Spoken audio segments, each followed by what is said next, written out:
Broncos Country, what is up? As of now, your Denver Broncos are 12-2, riding an 11-game winning streak, sitting on top of the AFC, and gearing up for a massive Week 16 showdown at Mile High Stadium tomorrow. Here's the game plan with 4 big stories: what we learned from the Packers win, the Jaguars matchup, injuries and roster moves, and a little love for Bo Nix and John Elway to cap things off. First up, surviving the Packers and clinching that playoff spot. Last Sunday's game against Green Bay wasn't pretty for 3 quarters, but it was the kind of Broncos grit we've come to expect in 2025. Hanging tough, making huge defensive plays, and letting Bo Nix finish the job.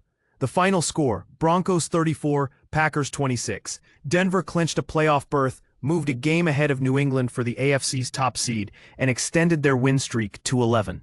Here are some key moments. Bo Nix tied his career high with 4 touchdown passes, finding Michael Bandy, Cortland Sutton, Troy Franklin, and Lil Jordan Humphrey.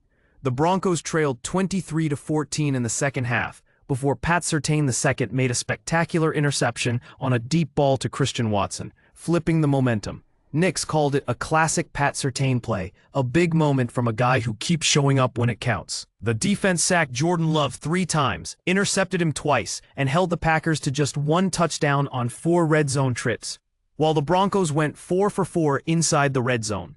R.J. Harvey sealed the deal late with a 4-yard rushing touchdown after the Packers had cut the lead to 27-26. But it's not just feel-good stuff. The analytics backed this up. Against the Packers, Denver generated a 52.2% pressure rate, the highest Jordan Love has faced all year. For the season, the Broncos lead the entire NFL in pressure rate at 40.5%, ranks 2nd in yards per play allowed, and 3rd in opponent yards per carry. Sure, there were some ugly stretches, but this defense is absolutely real, and the offense is cashing in the big moments. That's how this team keeps winning these tight games. As Coach Sean Payton said, they're comfortable living in one-score situations. Next, a heavyweight showdown at Mile High. Broncos, 12-2 versus Jaguars, 10-4. Denver's on an 11-game roll. Jacksonville is red-hot on a 5-game winning streak after just blowing out the Jets, 48-20. Vegas has Denver favored by about 3 to 3.5 points, with the total points line around 46.5 to 47.5. Staff predictions are calling for a fairly comfortable Broncos win, scoring somewhere in the high 20s to low 40s, riding the elite defense and home field advantage. But make no mistake, this Jaguars team is no joke. Running back Travis Etienne is a real X-factor, with over 1,200 total yards and 12 touchdowns so far. New wide receiver Jacoby Myers, who just signed a 3-year, $60 million extension, has 27 catches for 355 yards and 3 touchdowns in his 6 games with Jacksonville, helping the Jags go 5-1 in that stretch while averaging almost 32 points per game. Defensively, Jacksonville is a ball-hawking team with 26 forced turnovers, 2nd in the league, and a +10 turnover differential. Linebacker Devin Lloyd has 65 tackles, 5 interceptions, and a pick 6. Against the run, they've allowed only about 86 rush yards per game, the best in the NFL. On our side, the Broncos come in averaging 24.4 points per game on offense and allowing just 18.6 on defense, with one of the best pass rushes in football. Keys to the game: protect the ball. Don't feed that turnover-driven Jaguars defense in a playoff-level matchup. Keep Etienne contained and force their quarterback, Trevor Lawrence, into long 3rd downs, where our pass rush and disguised coverages have been suffocating opponents. Offensive discipline. Penalties were an issue early in the season, and you can't afford to give a good 10-4 team free yards these days. If Denver handles its business and gets a little help, they could be inching closer to locking up the AFC West title and possibly the conference's top seed. This is exactly the kind of December game that defines a contender. Now, injury updates and roster moves.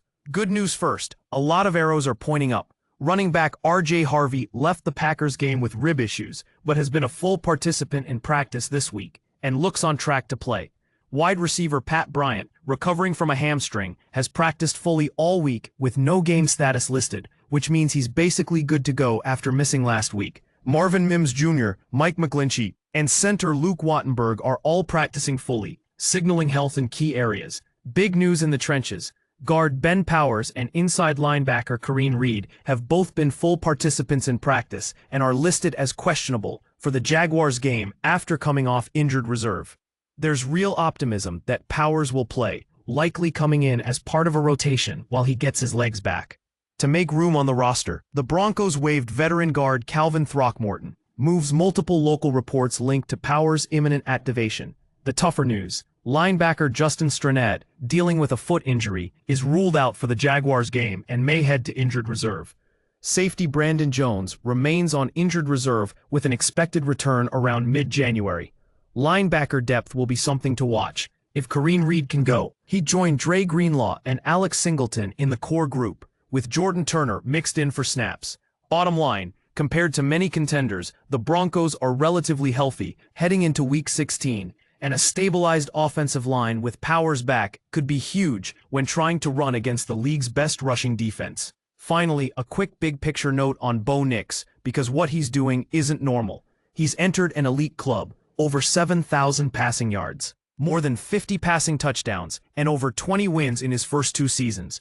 Only Dan Marino pulled that off before.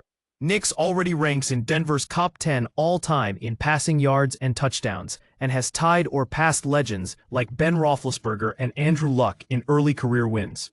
Remember, this is the same guy some doubted earlier this year.